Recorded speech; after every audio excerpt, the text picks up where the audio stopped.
Welcome back to The Roll Up. Whenever I get a chance to speak to somebody in the space that I've been following for a long time, it makes me happy. I get excited about it, and today was no different. I sat down with Jordi Alexander, a man of many hats, poker, chess, Mantle, fund manager, high-frequency trading, game theory, and more, and discussed a lot of things. We talked about the current Eigenlayer meta, the NFT airdrop meta, Mantle's mETH bet, and also an interesting meme coin with a lot of game theory tied in. It wasn't a super technical conversation like I know that we sometimes do on The Roll, but it was fun. It was a look into the mind and the mental model of somebody who's been in the space for a long time. I really hope that you guys enjoy this video, and let's jump right in after a word from our lovely sponsors.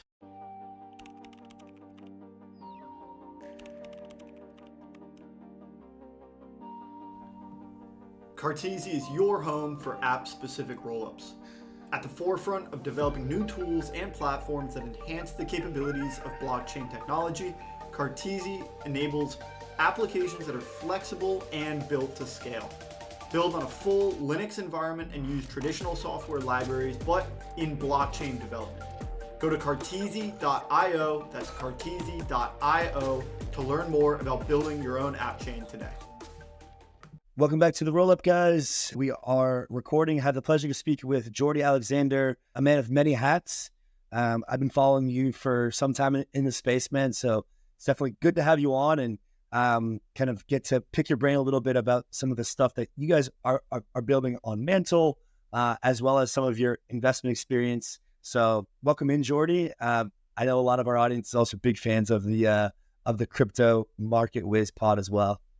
No, it's good to be here. I'm sure it'll be a fun convo, and yeah, let's get into it. For sure. So you, like I said, you're a man of multiple hats currently, as by your Twitter bio, there's several things, and I know that you do quite a few things. So maybe just give us a quick speed run on kind of like what it is that you are doing on a day-to-day in the space. Yeah, unfortunately, I have no life, so my life is the space. It has consumed me completely. So everything from running Selini. So Selini is a firm I founded about 3 years ago. We started mainly doing trading, so like high frequency trading and DeFi, like on-chain farming and sort of on-chain trading. By this point, the firm has grown a lot. We're like 40 to 50 people, and we do a lot of like venture capital, still do the market making and the trading. We're very active, one of the largest trading firms. But we're also getting involved on like more advisory on-chain, actually like the actual building, I guess, which is kind of leading me into part two, which is, I spend a lot of my time with Mantle and strategizing on what a great sort of ecosystem looks like in terms of, innovating and also creating like a great user experience. I would say, Mantle is much more focused on the end user and the products, rather than, just some deep cryptography that, we figure out in 10 years how to use. Awesome. So quite a bit going on in the space right now. And I think it's kind of funny that you started doing like yield farming stuff. That's kind of where we got our start as well. That was kind of the wild, wild west. And fast forward to now, we have Eigenlayer, which is like the yield farming of this cycle, and Eigenpoints. And so we're kind of getting to this like points meta, Eigenlayer, and we saw EtherFi went live. They launched at extremely high valuation. Renzo is going live. They're predicted to launch around 2 to 3 bill. People are estimating Eigenlayer to be 30 billion. Before we get into some of the mETH stuff, I guess what's been your experience with restaking, with farming points?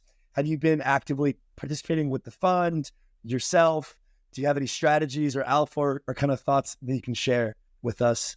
Like, we participate to some extent, but I feel like we missed some of the crazy stuff. I would say the YTs on EtherFi and Ethena and some of these things ended up just being incredibly good, and we didn't really capture that as much as some other people I know.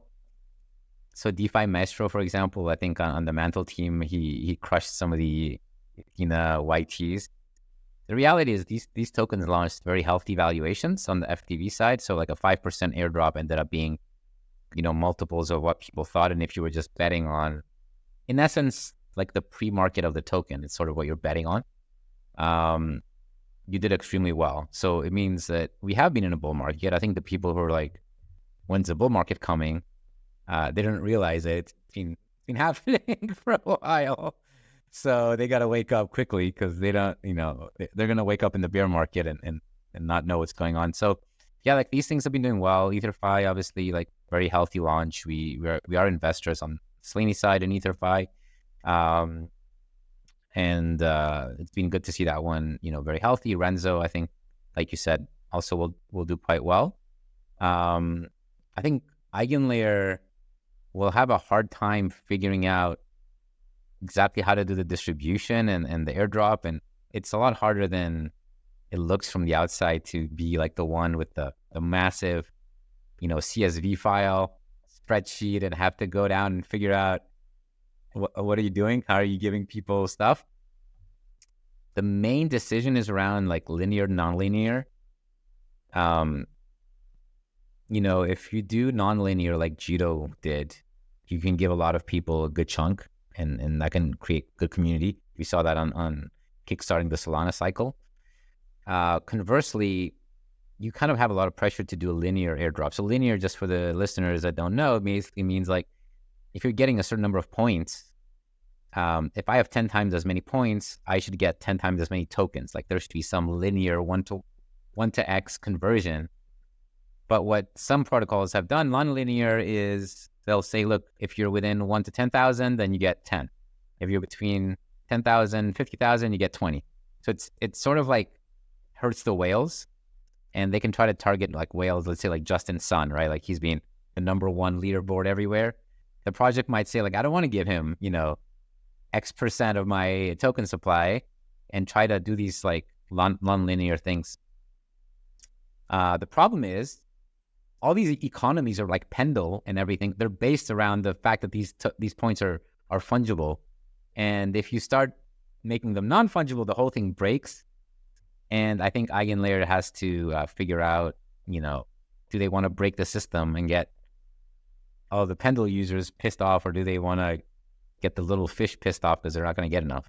I had this tweet that was like, airdrops are incredibly polarizing. You either get the community so excited and so happy that they'll scream from the hills that you guys are the best project, or within 30 seconds, they're literally screaming that they're the worst project ever and that it's a scam and that it's only for the rich. And only in crypto do you get free money and kind of get upset about it.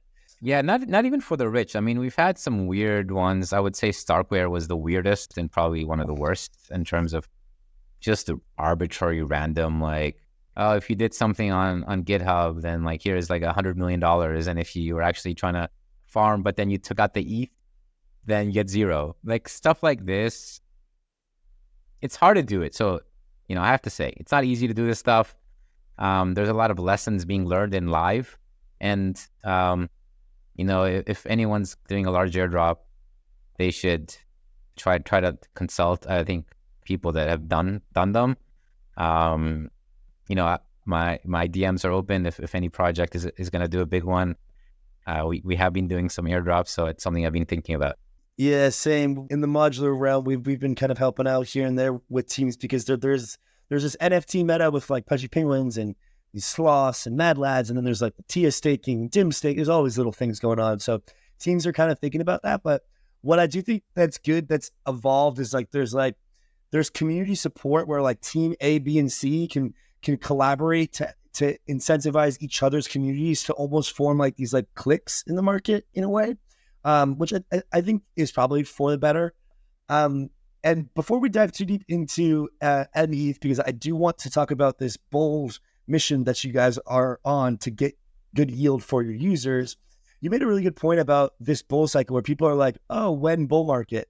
And I mean, my portfolio is looking quite good, but not as crazy as easy as it was last year, where anything that I bought was just going up. This time I've been outperformed by Solana meme coin traders, no doubt. I've been holding some Pudgy Penguins. Those have done well, but like when we look at the returns on other stuff, airdrops, the question kind of is, how is this market that much different? And has it become sophisticated enough to where outside of Bitcoin, the selection of crypto assets which you're buying is directly determining your outperformance more so than ever before? Yeah, I mean, people that are maybe saying when bull market are the ones, holding Cardano and XRP and Litecoin and whatever, like the Dino coins, let's call them. And there's shinier stuff and just expecting the market beta. I think, Bitcoin has finally outperformed a lot of these coins, right? Like if you look at last year, especially on a risk reward basis, because, Bitcoin is the least risky one. There's always going to probably be a bid as long as the technology works. So, look, I don't think that anyone can catch everything. And yeah, like a lot of Solana meme coins, unless you're focused on it. And if you are, then you're missing some of the other things going on, maybe like an Eigenlayer on the Ethereum side. So you can't catch everything. I think people should gravitate towards what they find naturally interesting and appealing and just try to get good at understanding that space. On the NFT side, I mean, I love the meta of airdropping to projects. It's something that I think will continue and makes a lot of sense because ultimately you want to direct airdrops to like real people and real like community that's loud and passionate and like native instead of just like being sybiled. And yeah, some people might have 50 pudgies instead of one pudgy. So you get a little bit of like that effect where they can still farm. And I think trying to do it where like you say, okay, if there's more than one pudgy and if there's 10 on the wallet, we're still only going to give one airdrop. That works the first time, but then people learn their lesson and then the next time they've just distributed them to more wallets. So yeah, Jeebus has like 30. Jeebus has like 30 and he's like, I'm now being incentivized after this Omni airdrop to split all my penguins into individual wallets. Then he tweeted like 2 days ago, he was like, all right, my penguin distribution is complete. Yeah, you have to do it. It's like, unfortunately, which is why I'm not a fan of trying to anti-Sybil in these ways because they're one-offs. Like, you might as well just say, okay, for every pudgy gets something. I don't know. I know that Pudgies is pretty active on keeping a list of the active wallets that they deem to be, airdroppable and like unique. And that's pretty cool. I think that NFT communities should be able to quickly have a list of wallets to give out for anyone that wants to airdrop to them. So I talked to Luca about potentially doing something with them, and yeah, they just have it ready. and he's very like easy to work with on that, and very like happy to do it. So I love that meta. I think what Wormhole did is very cool. So they took Mad Lads and they gave them like a drip of tokens, not just like a one-off, but I think over like the next many months, you just get like a little bit more. That's really cool. Love to see that type of technology being used. Yes, and it's like, okay, you guys aren't Sybils, but you also may not have contributed that much to Wormhole in the past or to our protocol in the past. So we're going to give you a vesting contract, kind of take it or leave it. And I think people, although the price is slumped, I think people generally were appreciative of the amount of the supply. Coming back to Eigenlayer. Navigating multiple blockchains can be complex and cumbersome. Let's say you want to deposit into a lending market on Polygon because they have the best rates, but you only have funds on Optimism. So you bridge your funds to Polygon only to realize that you need Matic to pay for gas. Maybe use a centralized exchange or you ask a friend to pay for the gas, but only then can you finish your transaction. In a chain abstracted future powered by Connext, this is not the situation. You can connect your wallet to any dApp from any chain with all the complexities of swapping, bridging, and depositing all completely abstracted behind the scenes. Head over to connext.network, that's connext.network, to learn more about Connext's Chain Abstraction Toolkit.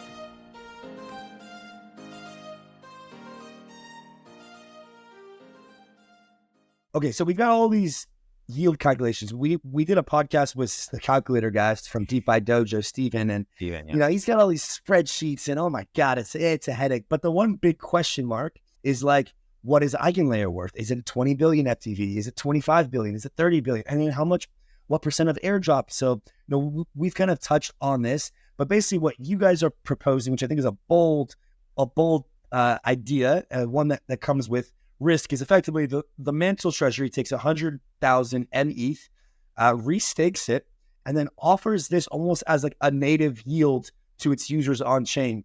Let's talk about that and kind of how you see that working and what some of the upsides are and what you're expecting for your users. Yeah, so basically we didn't want them to have to go through the process of doing that themselves because there's no like good receipt token that comes out of Eigenlayer right now. There's, a fragmentation of LRTs. And if you want to keep meth, you can potentially like restake it in, something like Kelp or something else that will give you a receipt token, but those receipt tokens are not liquid enough to actually be used in DeFi. So what we wanted to do was incentivize them to keep being active on Mantle and use DeFi, but still get the points on top. We restaked 100,000 ETH, which is collecting points. And we are like indexing the users that are deployed on Mantle DeFi apps and that are on the L2. And we're basically, allocating them points. Now, as I said before, if for whatever reason Eigenlayer decides not to do a linear drop, we will have a problem because we're sort of allocating points to wallets. It's not like we're like a whale trying to just get 100,000, meth staked. We're legitimately trying to give it to users, like small users, like actual real users. So, we'll have to talk to them if they try to do a non-linear drop, which I hope they don't.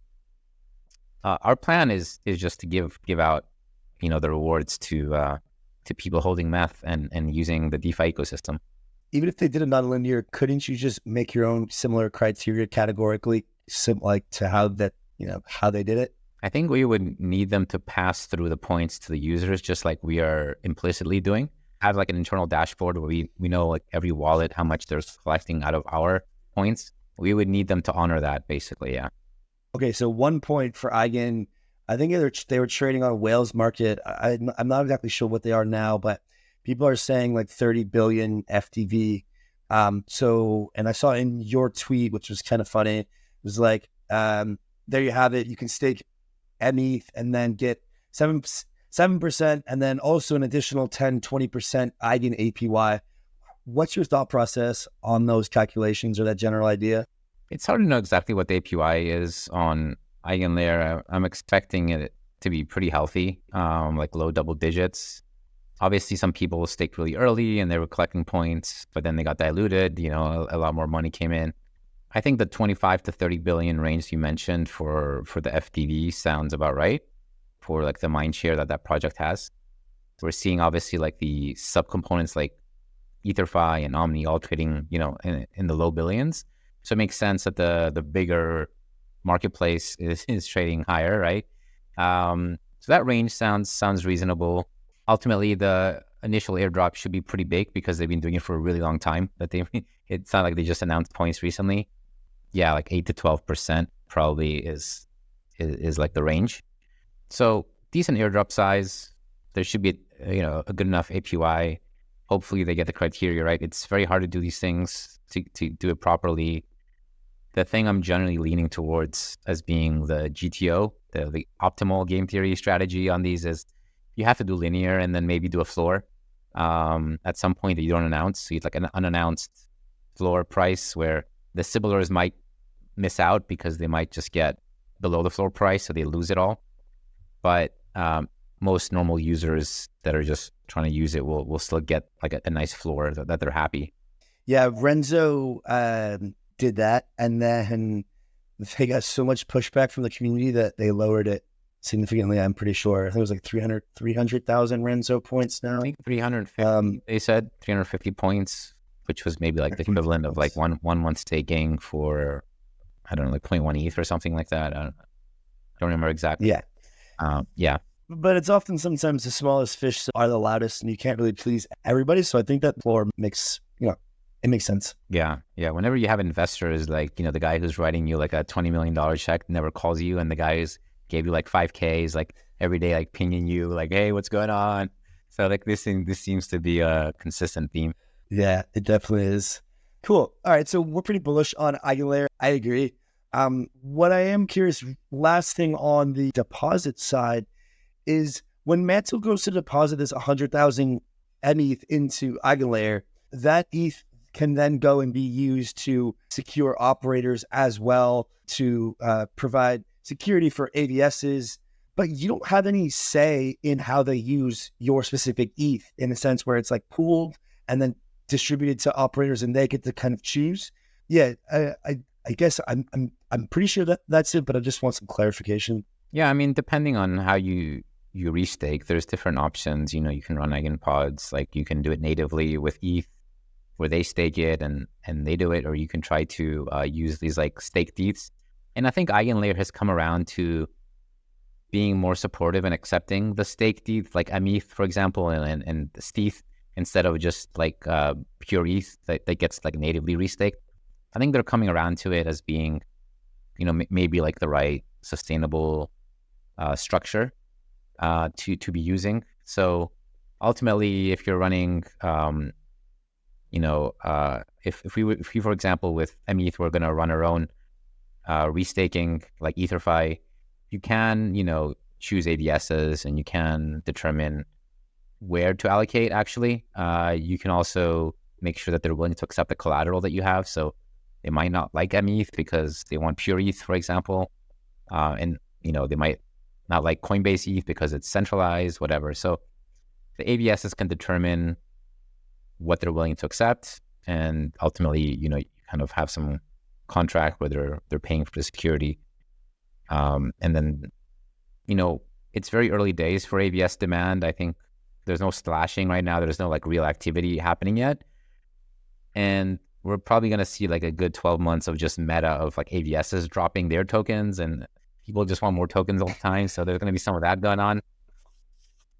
We'll see kind of like long-term what everything looks like. It'll be interesting, once the dust settles and all the tokens and all the points. I think the points thing is probably at its peak. And yeah, I just got a pitch deck for a Google Slides basic like background. Maybe it works, but like the most basic deck of like a points trading marketplace.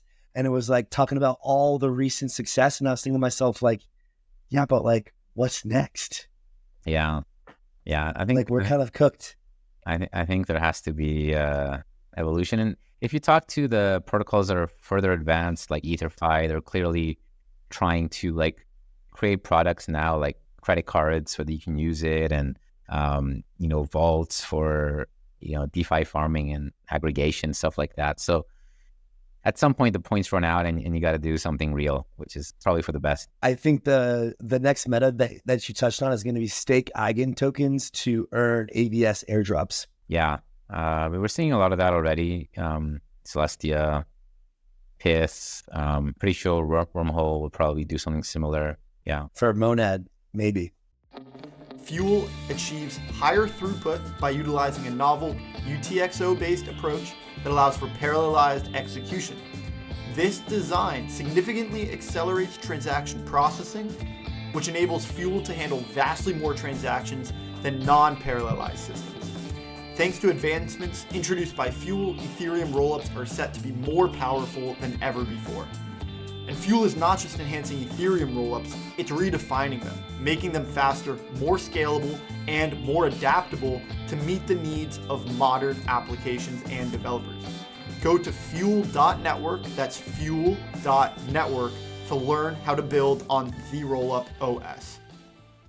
Moving out of Eigenlayer, there's a lot going on there. I think it's quite a bit of a mess in terms of like the internal stuff, not a diss on them, but I think they have a lot to figure out. ABS's airdrop token, all this stuff, like there's a lot going on there. What's much less technical is Memecoins. And I actually think that like the meme coin meta is reaching some of the peaks in terms of its dominance in the zeitgeist. But I think there's still a lot of room for like innovative community coins, which are doing something a bit different. You're working on Puff, which is quite hilarious. So let's talk about the origin story of Puff, and then let's take this wherever you'd like to go for our community. Yeah, like you said, like meme coins are having their meta. They're the biggest thing of this cycle. You could arguably say, especially like when you combine it with Solana, like the Solana meme coin thing has really gotten the most attention. It's sort of like the 100-meter dash at the Olympics.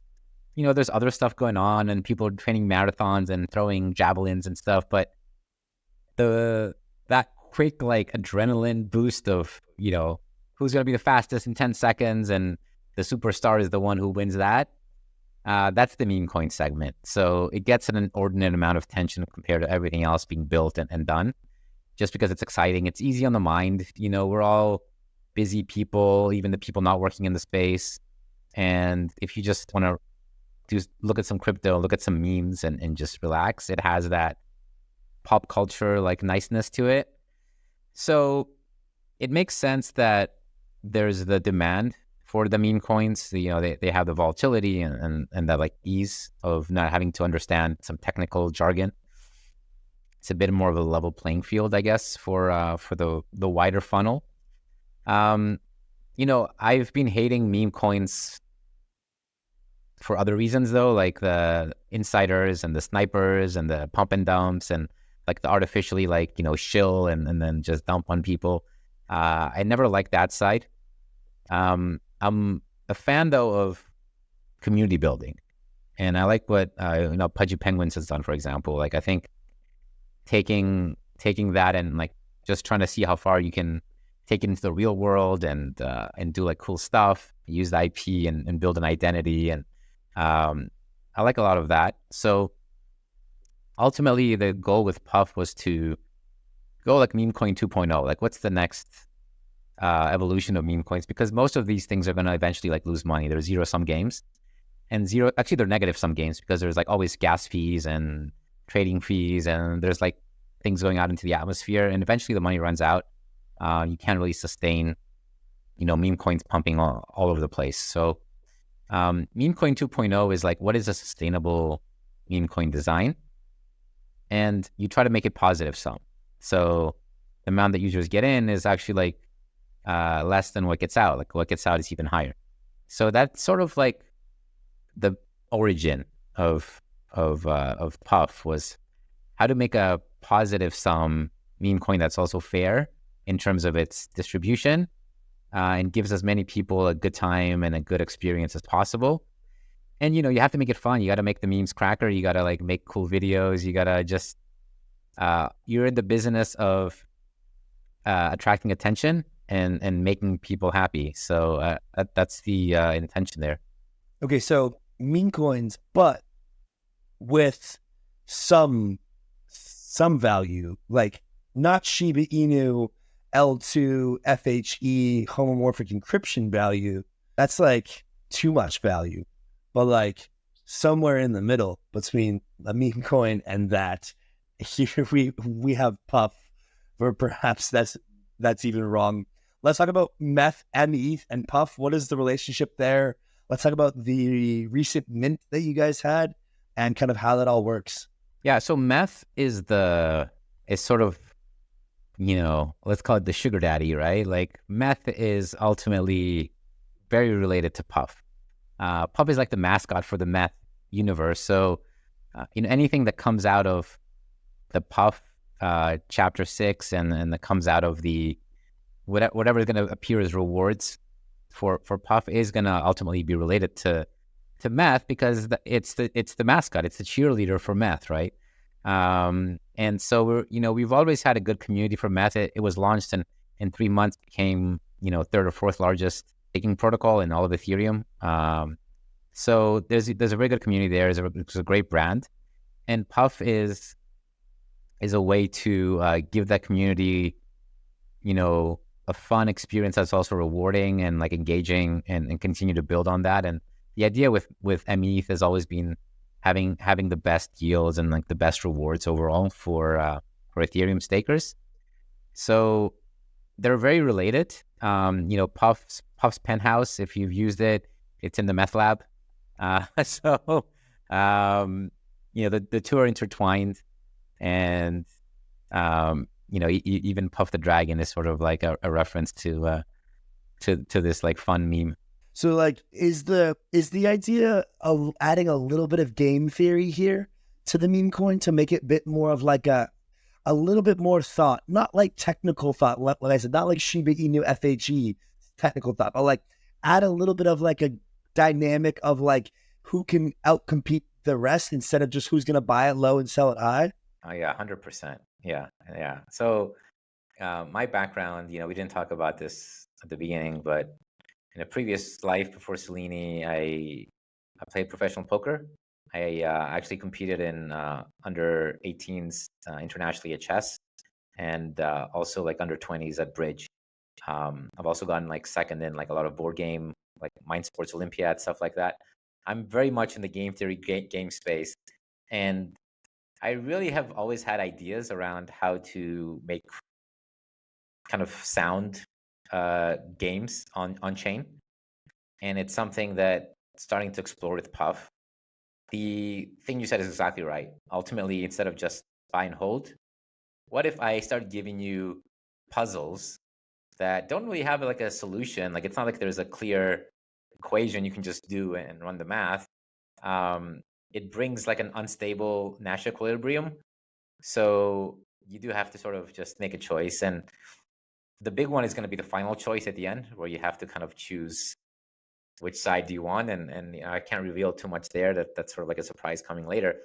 But even along the way, so there's 6 chapters for Puff, and now we're about to start chapter 3. Chapter 1 was like a minting of potions. Everyone got the same price. You're just minting. It was a very, very fair launch where I think the price ended up being around 8 cents for minting a Puff. Chapter 2 was you stake the Puff. Pretty straightforward. You stake it for points. Kind of all used to that, staking to get an airdrop. But we did one little tweak, which was we checked the wallet to see, have you been a good community member? Have you like been selling? Have you been buying? Like we kind of want to give your wallet a score.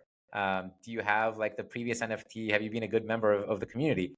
And if you were, you got like a multiplier. So you got like 2 times, 3 times. And if you weren't, then you got like a 0.5, like or no potion for you. So that was fun. That was like a little game theory spin. And then now with the blue potion, taking it up a notch now, we're going to start giving people like a receipt token for staking, which is going to be called Blue Magic. So the Blue Magic tokens are kind of like an amusement park token where you can go and play different games and see if you can win prizes. So we're going to start creating, potentially like things like prediction markets where you can go and you can bet on with your Blue Magic token and see if you get it right. Maybe you get more Puff. So stuff like that. Ultimately, we also want to create partnership mechanisms where we can direct rewards to other protocols, especially things building on Mantle, to create like a Mantle community exchange. So we're very interested in looking at the incentive structure that you can create. And because these things are just sort of like free tokens we're giving away and you get to bet on them, it's less of a serious, financial decision and hopefully more of a fun community building thing, which still has like a prize. Yeah. It's like a mix of like RuneScape and expected values of poker and meme coins. It's beautiful. Yeah. So let's have fun. Did you play RuneScape when you were younger? I did not, but I have played some of the other similar games. Nice. That's where I learned how to be in the trenches. I wish that we had talked a bit more about some of the poker stuff. I just want to end up on just one last question here. I don't want to take too much, but yeah, like what are the biggest expected value related lessons which you've taken from the competitive gaming arena, whether it be poker, bridge, and chess, and been able to apply them to financial markets? Yeah, I mean, financial markets is a little bit different than crypto markets. In the financial markets, the things that I guess like I found effective were, either just like very technical in nature because you're doing like algorithmic trading and you really have to look at the order books and the things that help me visualize the order books were probably the same things that help me visualize chess moves. Like, if I do this and he does that. So you kind of think about algorithms the same way. You look at the bids and the asks, and you're like, okay, what happens if someone starts buying a lot? Like, what is everyone going to do and like react to that? So you want your model to be like good at reacting to things happening, and the model that's most robust ends up doing very well because you have a lot of models in financial markets that like pick up pennies, and then when like the extreme event happens, they just like lose it all back. So you gotta like learn to avoid that. I guess like expected value is the other one where you really try to just make plus EV decisions, like decisions that will get you a return. And if you're always in that mindset, you're always like looking for like the reason, like why will something be plus EV versus not. In crypto, that happens all the time. You can understand if you're the farmer or if you're farming, like which side are you on?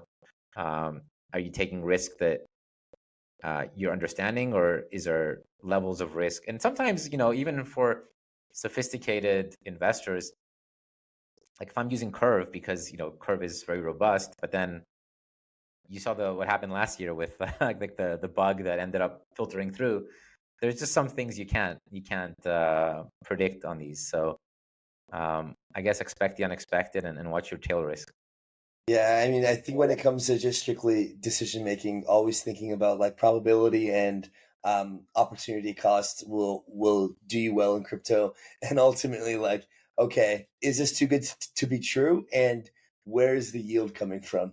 Those are the two lessons from DeFi summer. So, Yeah. Jordi, man, it's been a pleasure talking about all the developments in the Eigenlayer space, the points, some of these. Airdrop metas and the zeitgeist here today, as well as just the general rise of Mantle, Puff, and some of your insights. Really appreciate it, man, and thank you. Thank you as well. I hope we do this again. Cheers, man.